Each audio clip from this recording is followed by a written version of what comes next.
Maksa Nining untuk ngemut anunya Bobby yang bulat kayak. And goal. Berbagai macam gaya. Gaya banteng, nyeruduk soang. Gaya kampret kayang. Gaya gajah koprol. Diceritakan di dalam film ini. Ada sepasang suami istri yang bahagia. Sang istri sebut saja Nining. Dia adalah istri yang baik, patuh, dan cantik. Incaran banyak pria-pria mesum di waktu perawan dulu. Lalu sang suami sebut saja Pengki. Pengki juga suami yang baik dan bertanggung jawab. Pengki dulunya juga ganteng. Incaran para banci-banci Thailand. Lalu ada Bobby, si botak biadab penghancur rumah tangga orang lain. Pengki dan Nining ini tadinya sangat bahagia, tapi kebahagiaannya itu direnggut oleh penyakit yang diderita Pengki, yaitu kanker. So kita lanjut ke alur cerita filmnya Gastrut.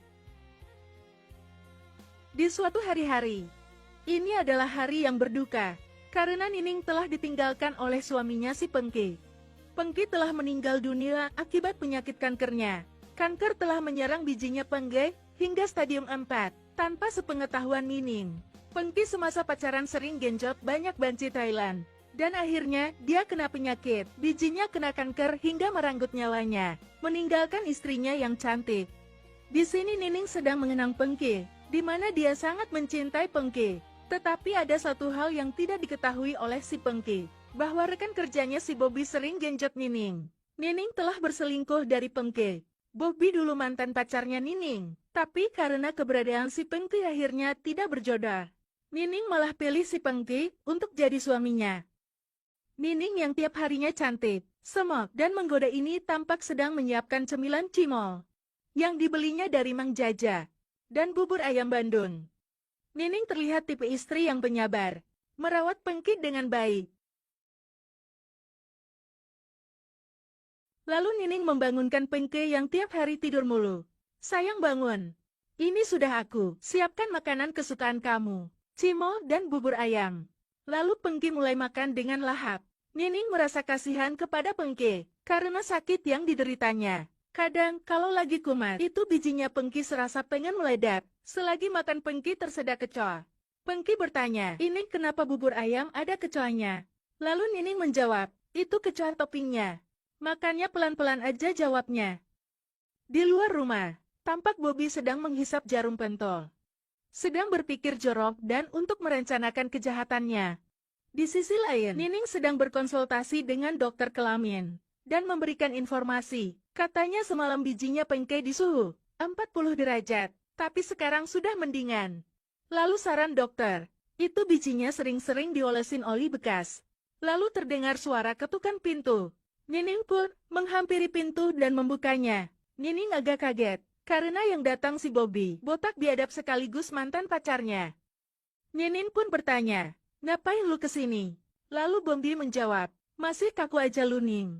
Gua kesini pengen jenguk Pengki, katanya sakit, bijinya kena kanker. Gua pengen lihat. Lalu Nining melarangnya untuk bertemu, tapi Bobby memaksa ingin masuk. Nining kesal, rasanya pengen jitak itu kepalanya Bobby. Lalu Bobby menuju ke kamar Pengki, diikuti oleh Nining yang masih kesal. Nining takut Pengki marah karena kedatangannya. Bobby menyapa, woi bro apa kabar? Wah bocah sialan ngapain lagi Nin kesini? Dalam hati Pengki berkata, lu Bob ngapain kesini? Gak ada angin, gak ada hujan. Kesambet setan mana lu ke rumah gua? Lalu Bobby berkata, gua dengar lu sakit. Gua dengar dari obrolan bapak-bapak yang lagi ngeronda semalam.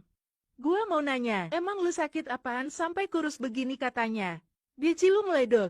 Lalu Pengki menjawab, senang lu ya lihat gua sakit begini. Lah lu sozan aja jadi orang. Justru gua kesini pengen jenguk lu yang lagi sakit. Dan gua juga mau kasih proyek nih buat lu. Selama sakit kan lu dipecat dari perusahaan Ciki. Nih gua kasih proyek pengadaan menyan ke Somalia. Gua dengarkan lu ahlinya soalnya dunia kemenyan. Nanti gua kasih cuan gede. Lu garap deh. Nih gua permisi dulu mau pulang. Burung unta gue belum gue masukin kandang. Mendengar dapat proyek, Pengki senang sekali. Dan Nining pun khawatir atas kesehatan Pengki bila dia mengerjakan proyek ini. Keesokan harinya, Bobby datang lagi, memastikan proyek yang dia kasih ke Pengki. Di mana bro proyeknya?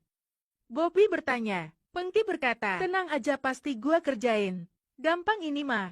Semua proyek gue jabanin. Bobby berkata, nanti kalau sukses gua kasih bonus. Pengki bertanya, kesukaan lu? Banci Thailand. Ah sialan lu. Gua udah tobat. Biji gua meleduk gara-gara keseringan di emot Banci Thailand. Lalu Bobby pamit. Sebelum pamit Bobby meminta Nining untuk bicara berdua saja. Nining berkata, gua gak punya banyak waktu. Lu mau ngomongin apaan? Yalah kalau Ning sahut. Si Bobby nih ngeluh tahu kan gua gak bisa lepas dari lu. Gua masih sayang dan cinta sama lu. Jadi gua minta lu nikah sama gua. Ngomong apa sih lu Bob? Lagian kan Pengki udah mau modar. Mending sama gua aja. Gua tahu selama sakit lu kesepian kan. Gua gak bakalan ninggalin Pengki, kata Nining. Ya udah gua pulang dulu. Mendengar itu Nining resah. Ternyata dugaannya benar. Bobby datang pasti ada maksud lain. Dasar kampret. Yakin lu nih gak mau sama gua? Gua udah kaya. Apa yang lu mau pasti gua kasih. Lu mau tas mahal dari Bekicot. Mobil odong-odong. Operasi plastik, ember pecah, pasti gua turutin. Bonusnya lu gua janjat tiap hari. Nining merenung. Ternyata si kampret masih sayang sama gua. Nining jadi bimbang, karena diiming-imingi kemewahan oleh Bobby. Keesokan harinya di pagi hari, Nining udah dandan cantik dengan balutan baju yang mempesona. Tampak si Bobby udah nongol di rumah Nining. Dia ingin ngopi dan menanyakan semalam kemana. Aku ajakin Vesi kok gak mau. Lalu Nining beralasan kalau dia semalam ketiduran, kecapekan habis ngaduk solo. Lalu Bobby menanyakan penawaran dia untuk menikah dengannya.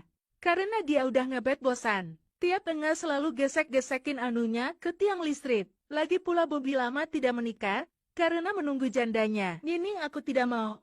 Sebaiknya kamu pulang. Mendengar ucapan itu, Bobby kesal sekaligus gemas. Dan akhirnya Bobby memaksa untuk bercumbu dengannya. Anunya Bobby udah ngecas dari kemarin. Habis Nining aduknya. Dicim digesek-gesek. Memaksa Nining untuk ngemut anunya Bobby yang bulat kayak. Enggol-enggol. Berbagai macam gaya. Gaya banteng. Nyeruduk soang. Gaya kampret kayang. Gaya gajah koprol. Dan lain-lain. Hingga mereka lemas terkulai. Di sini Bobby sangat kenakan dan puas. Ternyata anunya Nining masih ke-share. Ada empot ayamnya Bobby jadi tambah suka.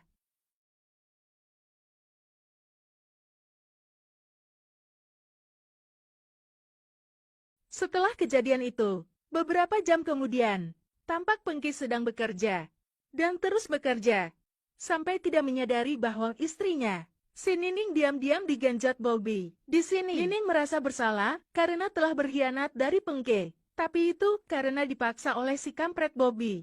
Nining ingin menceritakannya, tapi itu akan membuat kesehatan suaminya terganggu.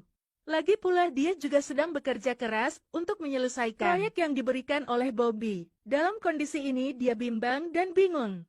Itu anunya Bobby yang kayak ongol-ongol teringat di kepala Nining. Ah Nining pusing. Lalu dia pergi menuju warung di ujung rumah. Ngobrol bareng emak-emak yang lagi ngegosip.